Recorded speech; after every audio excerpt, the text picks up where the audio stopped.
नमस्कार, welcome to accurate yoga. तो दोस्तों आज हम करेंगे नेट जेआरएफ योग विषय में जो हमारा एग्जाम हुआ था उसका पार्ट 3 करेंगे।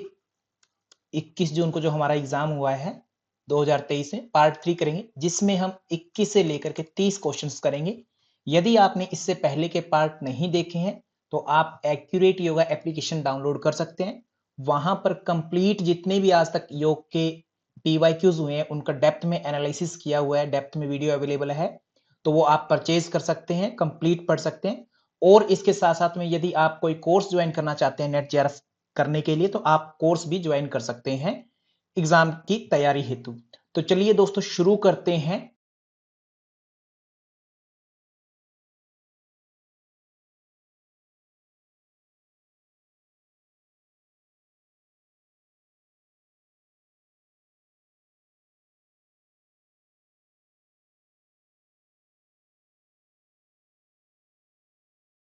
यदि आप भी एनटीए नेट जेआरएफ के अंतर्गत योग विषय में अपना एग्जाम क्रैक करना चाहते हैं तो आप अभी accurate yoga application Google play store से इंस्टॉल कर सकते हैं। इसमें आपको हम पूरा सिलेबस प्रोवाइड करवाते हैं पेपर 2 और पेपर 1 के लिए। पेपर 2 की बात करें तो इसमें आपको स्पेशल रिकॉर्डिंग पूरे सिलेबस की, लाइव क्लासेस की रिकॉर्डिंग, क्विजेस, क्वेश्चन आंसर आप खुद कर सकते हैं 24/7, कभी भी किसी भी टाइम कर सकते हैं। टॉपिक वाइज और यूनिट वाइज अरेंज किए गए हैं और साथ में PYQs previous year question paper जो है डेप्थ में एनालिटिकल वीडियोस आपको मिल जाती है, जो कि आपकी मोस्ट इंपोर्टेंट पार्ट होता है एग्जाम का, वो सारा का सारा इसमें मिल जाता है। ये 1 साल की फीस जो है 12,000 रुपीज है, इसमें आपको मिल जाता है। इसके साथ में यदि आप पेपर 1 भी करने के इच्छुक है तो पेपर 1 हम आपको बाइलिंगुअल इंग्लिश और हिंदी दोनों लैंग्वेज में करवाते हैं। तो ये जो है सभी पेपर्स के लिए कॉमन होता है, चाहे आपका कोई भी पेपर है सबके लिए कॉमन होता है, चाहे योग है, संस्कृत है या इसके अलावा कोई पेपर है।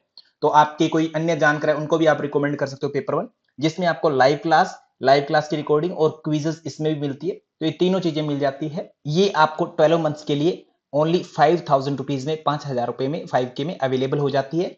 अगर आपको कोई भी क्वायरी है तो आप दिए गए कॉन्टेक्ट नंबर पर अपना कोई भी मैसेज छोड़ सकते हैं, कॉल कर सकते हैं, ताकि आपकी क्वायरी सोल्व हो। सबसे पहले है पार्ट 3 में क्वेश्चन नंबर 21। पूछा गया है भगवत गीता के अनुसार अधिगम की विधियों में से निम्नलिखित शामिल होते हैं। तो ये चीज आपके सिलेबस में दी गई है ऑलरेडी। सिलेबस आपने पढ़ा है या फिर आपने कोर्स ज्वाइन किया तो ये क्वेश्चन बिल्कुल इजी था। एक श्लोक है यूनिट 9, जब आप पढ़ते हैं टीचिंग मेथड्स ऑफ योगा, उसमें जो है 34 नंबर एक सूत्र एज इट इज लिखा है आपके सिलेबस में, विषय में लिखा हुआ है एज इट इज, और जिसको मैं बार बार रिकमेंड करता था कि ये आपका प्रश्न आना ही आना है, तो वो आ गया 2023 में। तो आगे भी इससे अलग तरीके से प्रश्न बन सकते हैं, तो थोड़ा आप तैयार रहेंगे, इस श्लोक को आप रट लेंगे, कंठस्थ कर लेंगे। तो ऐसे जो श्लोक है महत्वपूर्ण, जो डायरेक्ट और इनडायरेक्ट वे में आपके सिलेबस में मेंशन है, वो तो आपको कंठस्थ होने ही चाहिए। तो यहाँ पर ये 34 अगर आप सूत्र जानते हैं चतुर्थ अध्याय का, तद विधि प्रणिपातेन परिप्रश्नेन सेवया उपदेक्ष्यन्ति ते ज्ञानम ज्ञानिनस तत्वदर्शिनः। कहते जो ज्ञान प्राप्त करना किसी को, कहते वो अपने उत्तम गुरुओं के पास जाए और वहां पर प्रणिपात करे उन गुरुजनों को श्रद्धा पूर्वक, माने उनको, वो गुरु बड़े हैं और आप निम्न हैं ज्ञान के रूप में, तो उनको हमेशा बड़े का दर्जा दे, श्रद्धा रखें उनके प्रति। परिप्रश्न सेव्या, और सेवा करें उनकी प्रश्न पूछ करके। उपदेक्षन्ति ते ज्ञानम, और फिर जो है वो आपको गुरु जन ज्ञान देते हैं। तो इनमें से ये जो चीजें हैं बाकी की, शिक्षण का छिद्रण विषण ऐसा कुछ भी लेना देना ही नहीं है दूर तक। तो प्रश्न का क्या है, अगर आप श्लोक देखेंगे तो आपको आ जाएगा तद विधि प्रणिपातेन। प्रणिपात, सबसे पहले विधि पूर्वक उनको प्रणिपात करें, मतलब चरणों को हाथ लगाएं, इज्जत दें उनको पूर्ण रूप से, ठीक है। यानी इसको आप कह सकते हैं श्रद्धा का भाव कह सकते हैं। परिप्रश्नेन सेवया, फिर जो है आप प्रश्न पूछना, क्वेश्चन कर सकते हैं, क्वेश्चन कर सकते हैं। उसके बाद में उपदेक्षन्ति ते ज्ञानम परिप्रश्नेन सेवया, प्रश्न के बाद में आप सेवा का भाव बताया गया।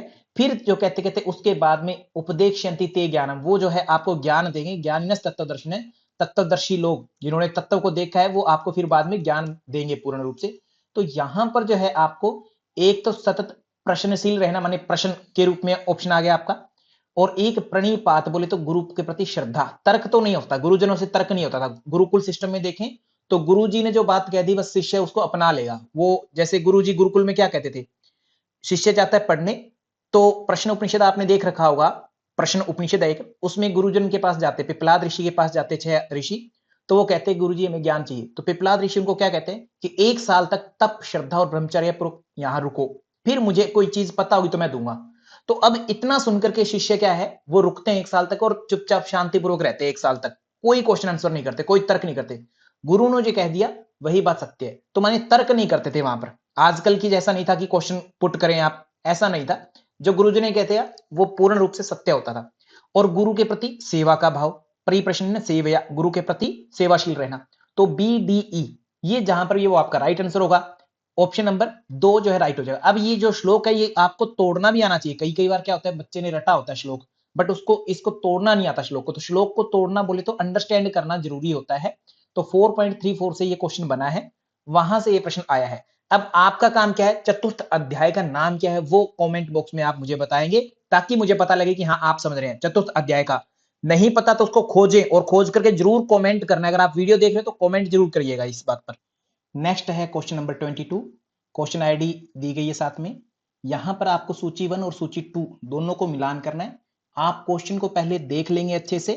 थोड़ा सा मैं बता देता हूं क्वेश्चन के बारे में। ये इंग्लिश में ज्यादा इजीली होगा, हिंदी में जो टर्म्स है वो थोड़ी सी टिपिकल लिखी हुई है। अगर किसी को हिंदी आती है तो वो बच्चा हिंदी से भी कर सकता है। एक्सटेंशन और फ्लेक्शन दो शब्द होते हैं, इनके बारे में जानिएगा। एक्सटेंशन क्या होता है, एक्सटेंड बोले तो बढ़ाना किसी चीज को। कोई भी चीज के बीच का एंगल है, हमारे जॉइंट्स में एंगल होता है, कोण होता है, वो कोण अगर बढ़ जाए, इंक्रीज हो जाए तो उसको एक्सटेंशन बोलेंगे। जैसे कि आप आगे की तरफ झुक गए तो कोण कम हो जाएगा। माने पश्चिमोत्तानासन की स्थिति में आपकी टांग और आपके पेट के बीच का कोण कम हो गया, तो वो क्या होगा, वो एक्सटेंशन नहीं होगा, उसका उल्टा होगा फ्लेक्शन। फ्लेक्शन मतलब कम करना, कोण को कम करना, एंगल को कम करना। जैसे आप पश्चिमोत्तानासन की स्थिति में, पश्चिमोत्तान में क्या कर देते हैं, कोण कम हो जाता होता है। एक्सटेंशन कब होता है, जैसे हस्तोत्तानासन, हस्तोत्तानासन जो होता है उसमें आपका क्या होता है, एक्सटेंशन होता है, हस्तोत्तानासन, हस्तोत्तानासन। इस तरीके से एंगल को बड़ा करना एक्सटेंशन है और छोटा करना फ्लेक्शन है। ट्विस्ट की बात करें तो ट्विस्ट हम समझते हैं कि अपने खड़े खड़े घूम जाना, जैसे कट्टी चक्रासन में कहीं या अर्ध मत्स्येंद्रासन की स्थिति करें।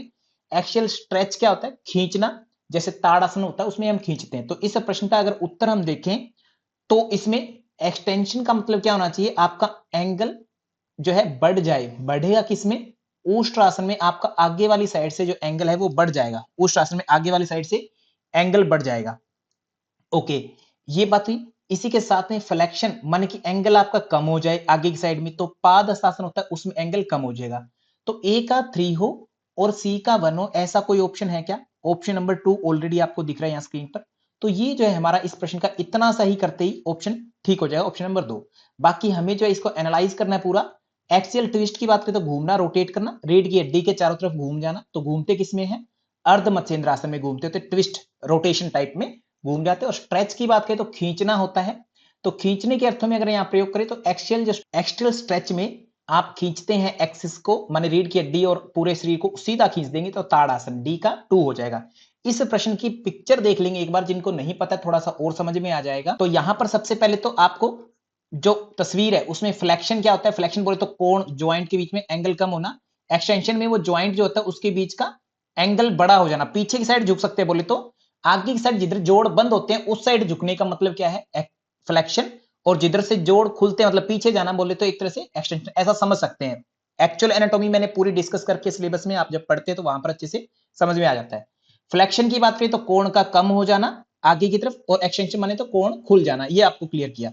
तो यहां पर पिक्चर देखें तो जैसे पाद हस्तासन है तो आपका एंगल कम हो गया, तो इसमें क्या हो रहा है, फ्लेक्शन हो रहा है। फ्लेक्शन इसमें हुआ। और कौन से आसन हो सकते हैं, पश्चिमोत्तानासन भी अपना क्या है, पश्चिमोत्तानासन भी एक तरह से फ्लेक्शन हो रहा है उसमें भी। और बात की जाए इसी के साथ में तो आपका पादहस्तासन हो गया, और पवन मुक्तासन, पवन मुक्तासन उसमें भी एक तरह से एंगल आपका कम हो जाता है। ठीक है, ताड़ासन की बात करें तो स्ट्रेचिंग हो रही है, इसमें स्ट्रेच वर्ड से क्लियर है। इसमें मत्स्येंद्रासन की बात की जाए, 3rd नंबर पर मत्स्येंद्रासन जो है उसकी बात करें तो उसमें क्या हो रहा है, आप ट्विस्ट कर रहे हैं, ट्विस्ट कर रहे हैं, घुमा रहे हैं बॉडी को, रोटेट कर रहे हैं एक तरह से। और ऊष्ट्रासन में बात करें तो आगे का एंगल जो है अपना कोण है वो इंक्रीज हो गया, आगे नहीं झुक रहे, बैक झुक गए, तो ये क्या है आपका एक्सटेंड कर रहे हैं आप, एक्सटेंड। हालांकि पीछे वाला कोण कम हो रहा है बट पीछे के कोण को काउंट नहीं करते, इसमें जिधर जोड़ बंद होता है, जोड़ आगे बंद होता है, पीछे तो खुलता है हमारा, तो एक्सटेंशन बोलते हैं। आगे की तरफ से एक्सटेंशन हो गया और बैक साइड में क्या हो गया, फ्लेक्शन हो गया। हालांकि उसको हम काउंट नहीं करते, जब भी आप एक्सटेंशन फ्लेक्शन की बात करते हो, जोड़ किस दिशा में है उसके आधार पर फ्लेक्शन एक्सटेंशन होता है। तो इस प्रश्न का उत्तर जो है ऑप्शन नंबर 2 होगा। सारी पिक्चर आपने देख ली अच्छे से। इस प्रश्न को करने के लिए जरूरी है कि आपको रोटेशन का ज्ञान हो। वो जो है आपको ऑलरेडी, जो आप सिलेबस देखेंगे तो उसमें शुरुआत में जो एनाटॉमी की आपकी वीडियोस है उनमें आप देखेंगे तो सारी चीजें आपको मिल जाएंगी। नेक्स्ट है क्वेश्चन नंबर 23। क्वेश्चन नंबर 23 है, यहां पर मैंने इंग्लिश को आपके सामने किया है, पूरा क्वेश्चन शो नहीं हो रहा है। तो इसकी क्वेश्चन आईडी अगर आप नोट करना चाहें तो 1000089 ये क्वेश्चन आईडी है। यहां पर दो लाइनें जो है इंग्लिश में दी गई है, असर्शन एंड रीजन। वही दो लाइनें नीचे हिंदी में दी गई है, ये सामने आपके। तो आप हिंदी में देखना चाहें या इंग्लिश में, दोनों ही देख सकते हैं। ऑप्शन जो है आप यहां से चेक कर सकते हैं, ये जो ऑप्शन है ये सेम है दोनों प्रश्न के, हिंदी और इंग्लिश दोनों में सेम है। तो हिंदी में लिखा है प्राणायाम के अभ्यास से सभी रोगों का क्षय होता है। तो प्राणायामीन पातकम, ये बात आती है गोरख संहिता में, प्राणायामीन पातकम। बोले तो प्राणायाम से क्या होता है, पाप नाश होता है, पाप नाश होता है, नाश। अब ये तो कहिए कहां, गोरख संहिता में। गोरख संहिता में गुरु गोरखनाथ जी, श्वास प्रश्वास की गति का विच्छेद करना प्राणायाम है। तस्मिन सती श्वास प्रश्वास योर गति विच्छेद है प्राणायाम है। ये लाइन आती है योग सूत्र में, आती है 2/49, माने दूसरे अध्याय के 49वें जो सूत्र है उसमें ये देखने को मिलती है, वहां पर ये बात की गई है। तो दूसरे अध्याय का नाम क्या है वो आप कमेंट में बताएंगे, ये सारी जिम्मेदारी आपकी है, बाकी की आपको पता होना चाहिए अध्यायों का पूरा। तो दोनों ही अलग अलग ग्रंथों की बात है, योग सूत्र में कहीं पर भी प्राणायाम से रोग नाश होना नहीं बताया। तो अब इन दोनों का ए एंड आर बातें तो सही है, दोनों सटीक हैं, बिल्कुल राइट है कि ऐसा कहा गया। बट क्या ये एक लाइन में आया है कहीं पर भी? कहीं नहीं आया, एक लाइन में, एक श्लोक में नहीं आया, अलग अलग जगह पर है। तो ये एक्सप्लेनेशन करेक्ट नहीं मानी जाएगी। तो एक्सप्लेनेशन करेक्ट कब होंगी, जब कोई भी सूत्र आदि एक ही लाइन या एक जो श्लोक में पिरोया गया हो तो वो एक्सप्लेनेशन राइट मानते, अदरवाइज नहीं मानते। तो इसमें ऑप्शन नंबर जो है अपना नोट करेक्ट, नोट करेक्ट वाले, तो ऑप्शन नंबर 2 जो है इस प्रश्न का वो राइट हो जाएगा। Both A and R right हो जाएंगे, ट्रू है, but not the correct explanation of A. R जो है करेक्ट एक्सप्लेनेशन नहीं है। इस प्रश्न का राइट आंसर क्या होगा, ऑप्शन नंबर 2 जो है आपका राइट होगा, एक नहीं होगा, व्याख्या सही नहीं है। दोनों अलग अलग लाइनें हैं, अलग अलग जगहों से ली गई है। तो इसी के साथ चलते हैं नेक्स्ट प्रश्न पर। नेक्स्ट है क्वेश्चन नंबर 24, 1000011 इसकी क्वेश्चन आईडी है। तो यहां पर योग तत्व उपनिषद के अनुसार योगाभ्यास सिद्ध होने के क्रम में शारीरिक लक्षण क्या है।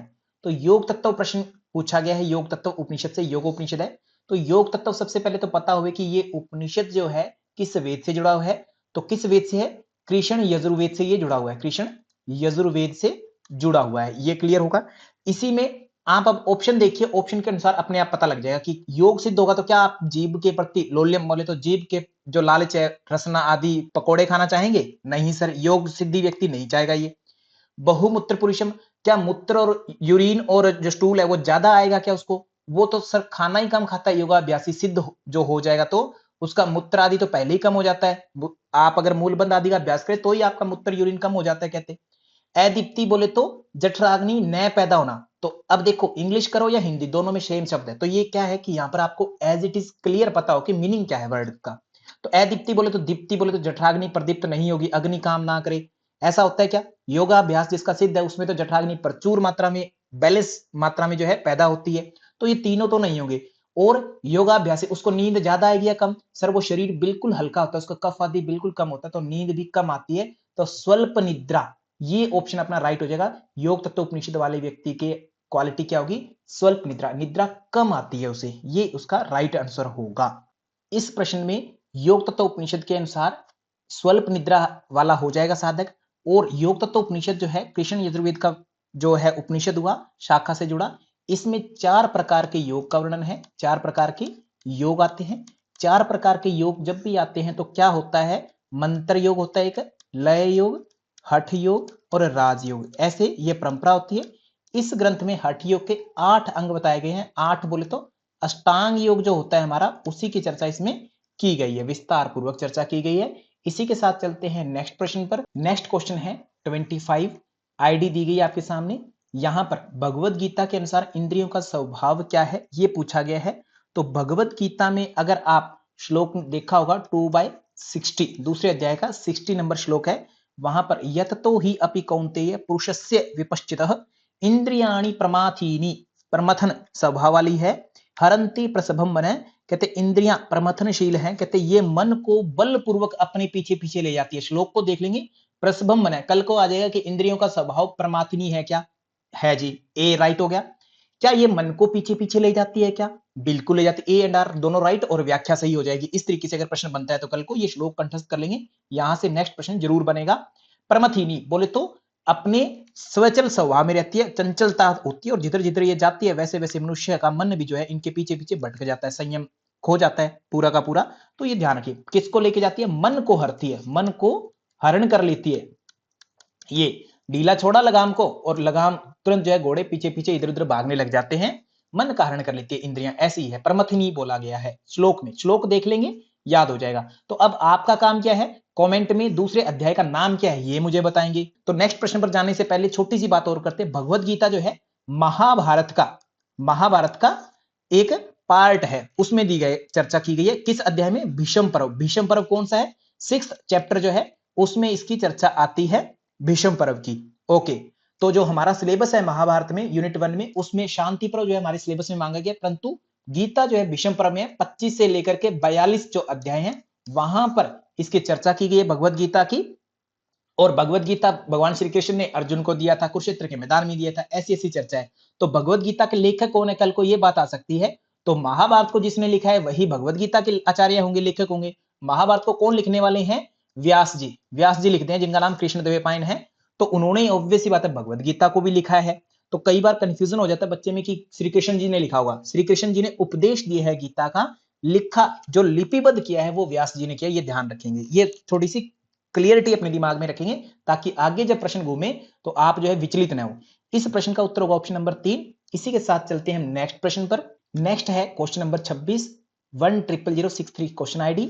कहा गया है according to book teaching methods for yogic practices the factor influencing teaching methods are. जो टीचिंग मेथड्स को कहते अफेक्ट करे, ऐसे कौन कौन से टीचिंग के मेथड है। तो सबसे पहले तो आप लोगों को ये पुस्तक का पता होना चाहिए, कैवल्य धाम द्वारा प्रकाशित है, बहुत ही फेमस पुस्तक है। यूनिट 9 से ये प्रश्न पूछा गया सिलेबस के अकॉर्डिंग। यूनिट 9 में इस बुक की चर्चा है। तो इस बुक की एक एक लाइन कीमती है, एक एक लाइन आप कोई भी नहीं छोड़ सकते। और कोशिश करें इस बुक की जो लाइनिंग है वो आप इंग्लिश में पढ़ेंगे तो बेटर है, क्योंकि एग्जामिनर जो क्वेश्चन बनाता है वो इंग्लिश से बना करके हिंदी में ट्रांसलेट करता है, इसलिए हिंदी वाले बच्चे जो पढ़ने के बावजूद भी उत्तर नहीं हो पाते, कभी कभी ऐसा हो सकता है। तो आप इंग्लिश में पढ़ें बुक को, तो इंग्लिश में पढ़ने के बाद में आपके उत्तर बिल्कुल बनेंगे, गारंटी से बने। बेशक आपका जो मीडियम है हिंदी है, फिर भी आप एमए के स्टूडेंट है, पीएचडी भी आपको करनी है अगर जेआरएफ होता है तो, या नेट होता है, या नहीं भी होता तो भी बहुत अच्छा लेवल होता है एमए का, तो इंग्लिश तो आनी चाहिए। ठीक है, इतना जरूर होवे अगर आपको उत्तर देना है तो। हाँ, ये ध्यान रखिए। अब तो इंग्लिश में ये प्रश्न पूछा गया, इंग्लिश में सोल्व करेंगे। नीचे हिंदी में दिया गया है, ऑप्शन आप यहां से ले सकते हैं, ऊपर दिए गए हैं आपको, जो इस जगह से आप ऑप्शन छांट सकते हैं कौन सा राइट होगा। तो मेथड्स को अफेक्ट करिए, बुक में लिखा गया है। पहली बात तो ये सिंपल सी बात है कि बुक में लिखा गया तो आप अपने कॉमन सेंस नहीं लिखा सकते। एक तो अब आप मान लो योग सिखाना है तो कंटेंट क्या है। आप अगर योग सिखाना चाहते हो प्रैक्टिकली तो आप प्रैक्टिकल क्लास लोगे, पढ़ाना चाहते हो एग्जाम की तैयारी है तो आप थ्योरी क्लास लोगे। तो कंटेंट डिपेंड करता है कि कैसा है, वो अफेक्ट करेगा मेथड्स कौन सा अपनाएंगे आप, है ना, प्रैक्टिकल या थ्योरिकल। बच्चे का प्रीवियस बैकग्राउंड क्या है, पीछे का बैकग्राउंड क्या है, बच्चे को कितना आता है, तो उसके हिसाब से भी आपका मेथड डिपेंड करेगा। जैसे बच्चे को सब कुछ आता है, सारे श्लोक याद है, तो मैं अब पढ़ाऊंगा किसी को योग सूत्र और जिसको सारे सूत्र याद है तो उनको ऊपर ऊपर से पढ़ा देंगे, समझ में आ जाएगा। बट जिसको कुछ भी नहीं पता उसको पढ़ाने में थोड़ा डिफरेंट तरीका होगा। तो बीसी फैसिलिटीज और व्यवस्था कैसी है आपके पास में, है ना, कि आपके पास में कंप्यूटर है क्या, आपके पास में प्रोजेक्टर है क्या, पिक्चर है क्या, तो फिर और तरीका होगा आपका पढ़ाने का। अगर नहीं है तो फिर टीचर खुद करके बताएगा। तो तरीके बदलते हैं हर तरीके से, जो है आपके मेथड जो है डिपेंड करते हैं इन चीजों पर कि बच्चे के पास में ये क्या क्या है। तो बी सी डी ये राइट हो जाएगा ऑप्शन। ऑप्शन नंबर 2 में ये चीज हमारी चर्चा की गई है यहाँ पर, ऑप्शन नंबर 2 जो इस प्रश्न का राइट होगा। इसमें जो टीचर का इकोनॉमिक स्ट्रक्चर कैसा है ना, फाइनेंस कैसा है, उससे कोई फर्क नहीं पड़ता कि वो मेथड कैसा अपनाएगा टीचर। और फिजिकल अपीयरेंस, टीचर दिखने में कैसा है, इससे भी कोई जरूरी नहीं है कि वो टीचर अच्छा दिखता है तो इसका मतलब वो अच्छे अच्छे मेथड अपनाएगा, ऐसा तो कोई नहीं हो सकता, कॉमन सेंस है। तो ए और ई का तो कोई लेना देना ही नहीं है। बाकी ये बुक में एज इट इज लिखा गया है, बी सी डी जी आपके राइट आंसर हो जाएंगे। इसके अलावा 3 तो ये हो गए, बुक में 2 और बताए गए हैं कि एक स्वयं टीचर, द टीचर, टीचर चाहता है क्या यूज करना। सपोज कीजिए टीचर को सब कुछ आता है और टीचर चाहता ही नहीं है प्रोजेक्टर चलाना, टीचर चाहता है बस जल्दी जल्दी पढ़ाए और बात खत्म। तो टीचर खुद भी जो है डिपेंड करता है, ये भी मेथड कौन सा अपनाएगा वो टीचर पर भी डिपेंड है। और टीचर को क्या साइंटिफिक प्रिंसिपल्स के बारे में पता है क्या, साइंटिफिक प्रिंसिपल बोले तो टीचिंग के कुछ प्रिंसिपल होते हैं, उनके बारे में पता है क्या। अगर टीचर को साइंटिफिक प्रिंसिपल्स के बारे में नहीं पता होगा तो भी वो मेथड नहीं अपना पाएगा। तो ये 5 फैक्टर जो हैं आपके बुक में बताए गए हैं, ये पांचों के पांचों ध्यान रखें। कल को प्रश्न थोड़ा सा 3 ऑप्शन की बजाय इनमें से कोई हो सकता है, तो ध्यान रखेंगे। तो प्रिंसिपल कौन जो है, टीचिंग मेथड जो है वो कैसे कैसे यूज होंगे, 3 और 2 5, इन पांचों चीजों पर डिपेंड करता है। कंटेंट कैसा है, टीचर कैसा है, साइंटिफिक प्रिंसिपल की नॉलेज है टीचर को या नहीं है, प्रीवियस बैकग्राउंड कैसा है स्टूडेंट का, या एक्सपीरियंस कैसा है स्टूडेंट का, स्टूडेंट की बात है, और फैसिलिटीज कैसी है वहां पर आसपास में। तो उन सब तरीकों से जो ये निर्धारित होगा कि टीचिंग का मेथड कौन सा बेस्ट होगा या नहीं होगा। तो ऑप्शन नंबर 2 इस प्रश्न का राइट होगा। इसी के साथ चलते हैं हम नेक्स्ट प्रश्न पर। नेक्स्ट है क्वेश्चन नंबर 27। इसमें क्वेश्चन आईडी आपके सामने दिखी हुई है। पूछा गया है कि क्रिकल उपप्राण जो होता है उसके क्या कार्य है। नीचे थोड़ा सा सिस्टमेटिक घुमा करके दिया हुआ है। सबसे पहले तो आपको पता होना चाहिए प्राण जो है 10 भागों में बांटते हैं। प्राण, अपान, समान, उदान और व्यान। उनमें से 5 मुख्य हैं, प्राण, अपान, समान, उदान और व्यान, और 5 जो है गौण है, गौण जिनको उपमुख्य बोलते हैं। गौण में से प्रश्न पूछा गया नाग, कूरम, क्रिकल, देवदत्त और धनंजय। ये जो है आपके 5 उपप्राण है। इनकी अगर मोटे तौर पर हम बात करें तो नाग जो होता है वो ढकार या उद्गार में काम आता है। उद्गार या ढकार, ढकार जो होती है निकालते उसमें आता है। कूरम की बात करें तो उन्मीलन माने पलक झपकना, पलक है ना, आईलिड्स ऊपर नीचे होती है, उसमें काम आता है। क्रिकल की बात करें तो कुछ ग्रंथों में कहते हैं शुक्रतम माने भूख और प्यास कहते हैं। कुछ ग्रंथों में शुत्रडय मतलब एक तरह से छींक के बारे में भी चर्चा मिलती है, छींक भी मिलती है। देवदत्त की बात करें तो जम्भाई बोलते हैं, यान जिसको बोलते हैं जम्भाई, उबासी लेना। धनंजय की बात करें तो ये कहते हैं मृत्यु पर्यंत शरीर में रहता होता है, मृत्यु। नाद आदि की जो उत्पत्ति होती है वो भी कहते हैं धनंजय का ही फल मानते कुछ उपनिषद। ठीक है, तो यहां पर जो है ये प्रश्न पूछा गया, इस प्रश्न में उत्तर क्या होगा, तो छींक आदि आना। क्रिकल का क्या है, छींक या भूख प्यास। तो पहला दिया गया द्रव्यों को नासिका मार्ग में जाने से रोकना। छींक तभी आती है जब कुछ नाक में जा रहा होता है, सेंसेशन होती है, छींक आ जाती है। और भूख प्यास के तरीके से मतलब ग्रास नली आदि गले में कुछ भेजता है, भोजन को आगे जाने देता है।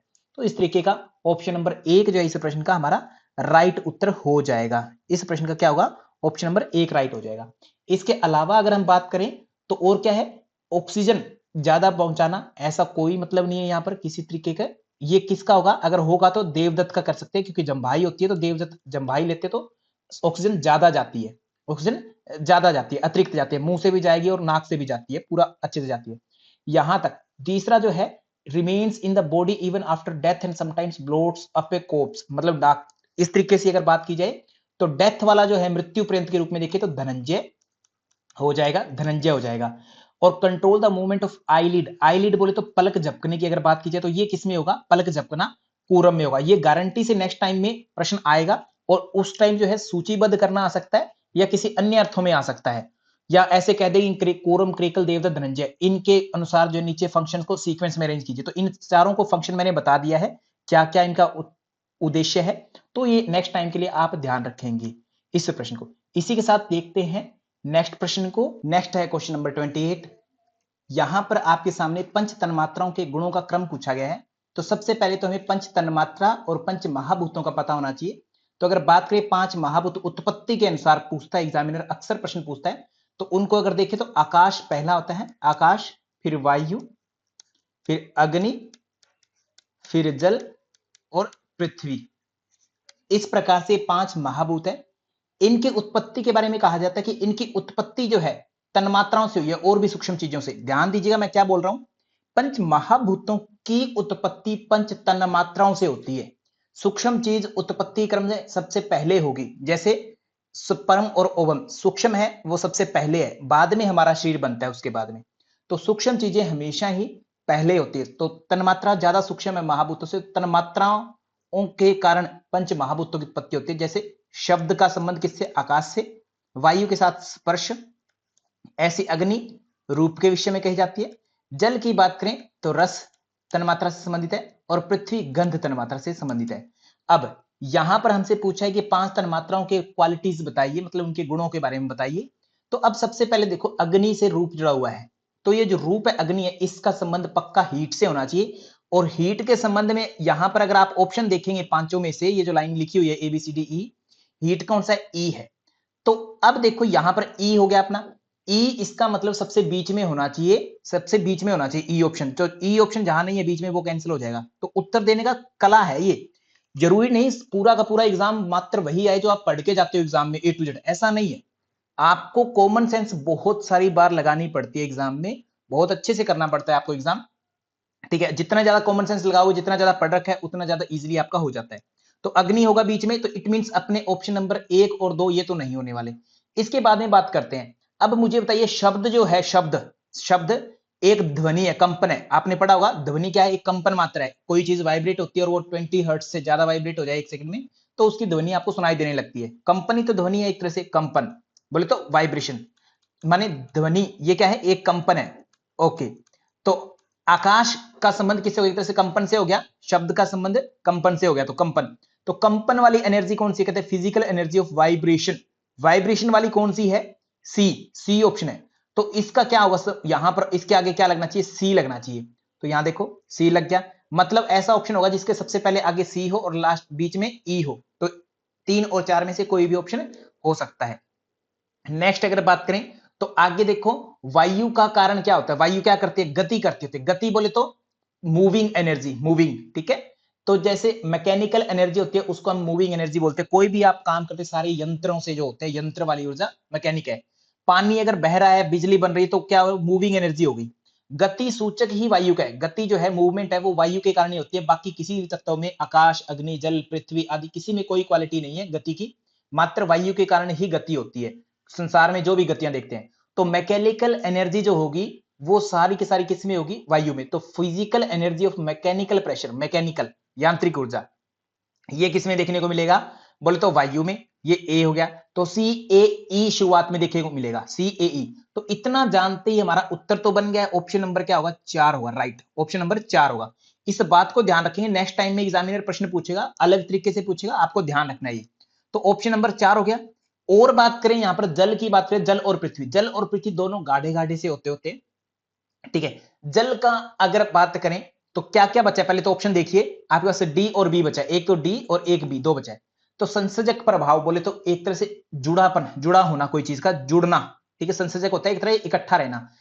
जल इकट्ठा रहेगा या पृथ्वी रहेगी, सर बात कीजिए तो पृथ्वी तत्व हार्ड होता है ज्यादा, और जो जितना डेंस पार्टिकल होगा कोई, वो उतना ज्यादा क्लोज पाए जाते हैं उसके परमाणु, एटम्स, ठीक है। और जो जितना ज्यादा हल्का होता जाएगा वो उतने ज्यादा उसके एटम्स लूज होते जाएंगे, ठीक है। तो जल लूज है, जल के अंदर आप हाथ डाल सकते, मिट्टी के अंदर बोले तो एक तरह से ईंट अगर ले लें पृथ्वी के भाग के रूप में, लोहा ले लें ठोस के रूप में, उसमें आप हाथ क्रॉस नहीं कर पाएंगे, दीवार के हाथ क्रॉस नहीं कर सकते आप। तो पृथ्वी तत्व जो डेंस पार्ट है उसमें से आप क्रॉस नहीं कर सकते, तो वो ज्यादा क्या होता है, कोहेसिव इफेक्ट शो करता है। तो बी बोले तो पृथ्वी, पृथ्वी के लिए क्या हुआ, बी ऑप्शन हो जाएगा। और बाकी बचा अपना श्यान आकर्षण का प्रभाव जो होता है, विस्कस अट्रैक्शन। विस्कस क्या होता है, एक तरह से चिपचिपा, विस्कस को बोलते हैं चिपचिपा। यहां पर थोड़ा सा शब्द टिपिकल दे दिया हिंदी में, तो हिंदी वाले विद्यार्थी थोड़ा सा समझ लेंगे इसको। तो विस्कस अट्रैक्शन बोले तो एक तरह से चिपचिपा, हर चीज को खींचता है। जैसे एक जल का एक बूंद है, वो दूसरी बूंद से मिलती एक हो जाती है, और तो एक चिपचिपा बन भाव होता है, इकट्ठा होने का भाव जो होता है, श्यान आकर्षण का विभव बोलते हैं जिसको, physical potential of viscous attraction, D हो जाएगा। तो सी ए ई और डी बी जहां पर ऑप्शन है वो अपना राइट आंसर हो जाएगा। तो ऑप्शन नंबर कौन सा है यहां पर, राइट अपना 4 हो जाएगा। तो अब आपके लिए क्या प्रश्न है, एक तो पंच महाभूतों की सीक्वेंस याद हो, उनके साथ तन्मात्राओं का क्या संबंध है, और शिव संहिता ये कहती है कि आकाश की उत्पत्ति शब्द से होती है, वायु की कैसे होती है, शब्द और स्पर्श दोनों से, अग्नि की इन तीनों से, रूप स्पर्श और शब्द, जल की रस रूप स्पर्श और शब्द, पृथ्वी की पांचों ही कहते गुण होते हैं, गंध मुख्य है और रस रूप स्पर्श और शब्द ये कहते एक्स्ट्रा में आते हैं, उनसे उत्पत्ति होती है। ऐसे सीक्वेंस वाइज उत्पत्ति चलती है। उत्पत्ति क्रम हो गया। पंच महाभूतों का पंच तन्मात्राओं से कैसे संबंध है, एक बात और जान लेंगे, शब्द जो होता है किससे सुनाई देता है, कर्ण, कर्ण इंद्रिय से। स्पर्श जो होता है किससे, त्वचा से होता है। रूप किससे दिखता है, आंखों से, बोले तो चक्षु इंद्रिय से। और रस किसका विषय होगा, सर जिह्वा, जिह्वा से जो है यानी रसना से आपको रस आता है। और गंध जो होता है, नासिका बोले तो घ्राण बोलते हैं नासिका को, घ्राण से आपको क्या आता है, गंध प्राप्त होती है। इसी के साथ में ये जो प्रश्न अपने को दिया गया उसके बारे में और देख लेंगे कि 5 तन्मात्राएं हैं, उनके लिए शब्द एक्चुअल क्या याद किए गए हैं, इनको एज इट इज आपको रटना है। हीट, लाइट एंड रेडिएशन, कल को इतना आ जाएगा, बताओ जी रेडिएशन निम्न में से किस तन्मात्रा का गुण है, ऐसे पूछ लेगा, ठीक है। तो रेडिएशन, हीट, लाइट, और लाइट है तो क्या आपको रंग दिखते हैं, लाइट में तो दिखते हैं रंग, तो कलर वाला गुण भी एक तरह से किसका है, अग्नि का, यानी कि रूप का गुण हो जाएगा। ठीक है। विस्कस पूछ लेगा, एक शब्द अकेला पूछ लेगा कि किसका गुण है, तो विस्कस जल यानी कि आपके रस का गुण हो जाएगा। सेम वाइब्रेशन पूछ लेगा, शब्द का गुण है, सीधा डायरेक्ट। कोहेसिव शब्द दे देगा कि कोहेसिव बताओ किसका गुण है, तो पृथ्वी का हो जाएगा। चिपचिप मतलब इकट्ठापन, संसर्जक मतलब कोहेसिव बोले तो इकट्ठा होना, यूनाइट होना कोई चीज का। और मैकेनिकल प्रेशर वर्ड यूज कर देगा तो वायु का। सारे शब्दों को अच्छे से नोट कर लेना, कल को फिर प्रश्न ये तोड़ करके पूछा जाने की संभावना है, इन्हीं में से बनेगा। तो प्लीज आप इस प्रश्न को अच्छे से देख लेंगे। इसी के साथ चलते हैं हम नेक्स्ट प्रश्न पर।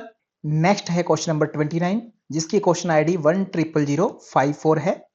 ताम्र के कार्य क्या है मनुष्य शरीर में, ह्यूमन बॉडी में। कॉपर जो है उसका फंक्शन पूछा है।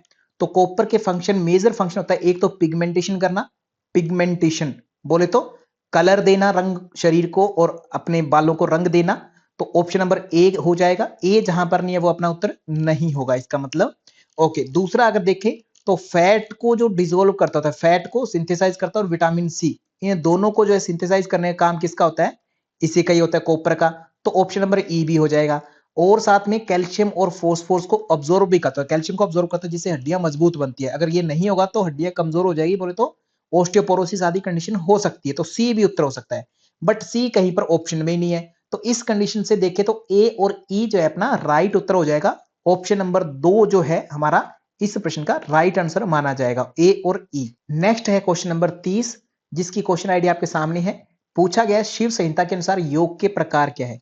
तो शिव संहिता में या मेजर रूप से देखते तो योग के 4 प्रकार है, मंत्र योग, लय योग, हठ योग और राजयोग। ये 4 प्रकार बताए गए हैं। तो यहां पर मंत्र लय हठ राज है, भक्ति योग नहीं होगा, और समर्पण योग तो किसी ग्रंथ में मिलता ही नहीं है। तो ए, सी और ई अपना राइट हो जाएगा। ए, सी और ई, ऑप्शन नंबर 3 जो है इस प्रश्न का राइट मानेंगे हम। ओके, तो इस प्रकार से हमारा पार्ट 3 जो है वो कंप्लीट हो गया है पूरा का पूरा, जिसमें 30 क्वेश्चन हमें करने थे, कर लिए हैं। शिव संहिता की और बात करें तो इसमें 4 प्रकार के साधक भी हैं, मृदु है, मध्य है, अधिमात्र है और अधिमात्रतम, ऐसे 4 साधकों का वर्णन है। मंत्र योग की अगर बात करें तो लगभग 12 साल में सिद्ध होता है किस साधक को। लय योग जो है लगभग 9 वर्ष, और हठ योग 6 वर्ष का, और राजयोग जो है 3 वर्ष में लगभग सभी का सिद्ध हो जाता है। ऐसा अनुमान हम लगाते हैं, ऐसा कुछ ग्रंथों में कहा गया है। तो शिव संहिता की अगर बात करें तो इसमें पटलों में बांटा गया अध्याय को, और इसी में जो है 5 पटल है, पैसे पटल और पैसे 5 इसमें अध्याय है, चैप्टर है। इसमें 6 चक्कर जो है उस पर विस्तार से चर्चा की है। प्रत्येक अध्याय का क्या कंटेंट है वो आपको पता होना चाहिए।